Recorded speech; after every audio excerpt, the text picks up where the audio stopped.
आवाज आ रही है मेरी? सर आ रही है। डीजीपी जैब बात कर रहा हूँ। पर तुम्हारी वर्दी पे स्टार नहीं दिख रहा है।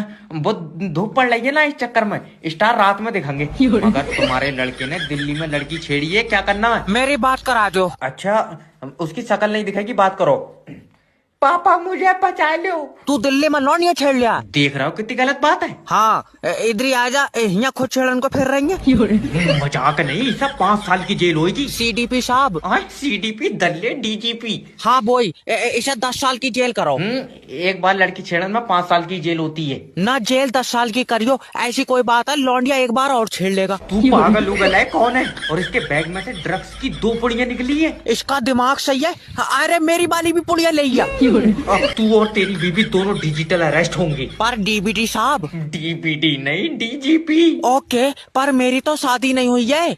फिर ये लौंडा कहाँ से आया? ये मैंने सोफे में से खींचा। तू जो भी ABCD है फोन काट दे। यार ये इंडिया के लोग इतने चालाक कब से हो गए? तो आपका नाम क्या है? भूरा। जैसे कि आजकल दहेज पे बड़ी कंट्रोवर्सी चल रही है, आप दहेज के अगेंस्ट है या फेवर में है? मैं दहेज के बिल्कुल अगेंस्ट हूँ। अगर लड़कियां दहेज लेना छोड़ दे तो अरे बेवकूफ आदमी, लड़के लेते हैं दहेज, लड़कियां नहीं लेती। फिर ये क्या है? लड़के की सरकारी नौकरी होनी चाहिए, लड़के पे गाड़ी होनी चाहिए, लड़के का अपना घर होना चाहिए, 1 लाख रुपए जेब में होना चाहिए हर महीने। अरे ओह, लड़कियां अपना घर छोड़ के आती हैं, क्या इतनी एक्सपेक्टेशंस नहीं रखेंगी? क्या तुम्हारा चूल्हा चौका बर्तन करेगी, तुम्हारे बच्चे पालेगी, तो इतना तो उसको बनता ही है। अच्छा ठीक है, लड़की हमें मिल जाएगा सरकारी नौकरी वाली, 1 लाख रुपए महीना कमाने वाली। मैं भी अपना घर छोड़ देता हूँ। मैं झाड़ू लगा लूंगा, पोछा लगा लूंगा, बर्तन धो लूंगा, बच्चों को स्कूल भी छोड़ जाऊंगा और रात को उसके पैर भी धोवा लूंगा। बताओ, कर ले कोई हमसे शादी? ऐसा नहीं होता है। तुम कितने कमाती हो? 50,000 रुपए महीने कमाती हूँ। तो तुम कर लो शादी।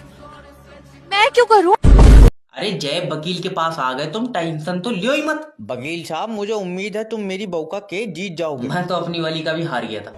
आए क्या? कुछ नहीं। वकील साहब, मेरी बीवी का केस ऐसे लड़ना जैसे तुम्हारी बीवी हो। फिर तो दो तो मुझे अपनी बहू 2 दिन के लिए। अरे क्या बदतमीजी है। अरे मैं मतलब नेचर चेक करूंगा कि स्वभाव कैसा है, क्या है। अच्छा ये बताओ केस क्या है? अरे मेरे पड़ोसी ने मेरी बीवी पे मुकदमा कराया कि उसके चाल चलन ठीक नहीं है। तो तूने लंगड़ी करी क्यों भाई? अरे दद्दा, उसके कहने का मतलब है कि मेरी बीवी उसे देख के मुस्कुराती है। अरे तो वो क्या चाह रहा है, एकदम उसके घर में जाकर बैठ जाए यार, इतनी भी गिरोगी नहीं होगी। वकील साहब, गला घोट दूंगा यार। वो चाहता है कि मेरी बीवी उसे मुस्कुरा कर ना देखे। अच्छा हाँ। 1 मिनट रुको। अगर उसकी बहू तुम्हें मुस्कुरा के देखे तो? अरे इस बात का क्या मतलब है? बहते देखो तो कोई मतलब नहीं है। अरे भड़वे, तुझे वकील के क्या? मेरे तो केस ही समझ में नहीं आया। पहले हमें जल लोंडा से बात करने कायरे धी की लठ, तूने हमें ऐसे कौन से लड्डू खिला था यार? जब से सारे हवाई जहाज में हम चढ़े, हमारे लड्डू ही लड्डू निकल रहे दादा। तो हमें अब समझ में आ गया है, जो हमारा हाल जो है वो सारे तेरे लड्डू खाने से भाव है। इसने ना तुम्हें 3 महीने पुराने लड्डू खिला दिए।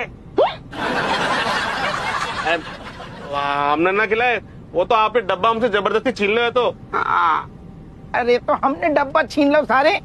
तू रोक नहीं सकते, तो हमें रोक नहीं सकते, तो रोक। बाहर निकल, बाहर निकल, बाहर निकल। निकल गई, निकल गई।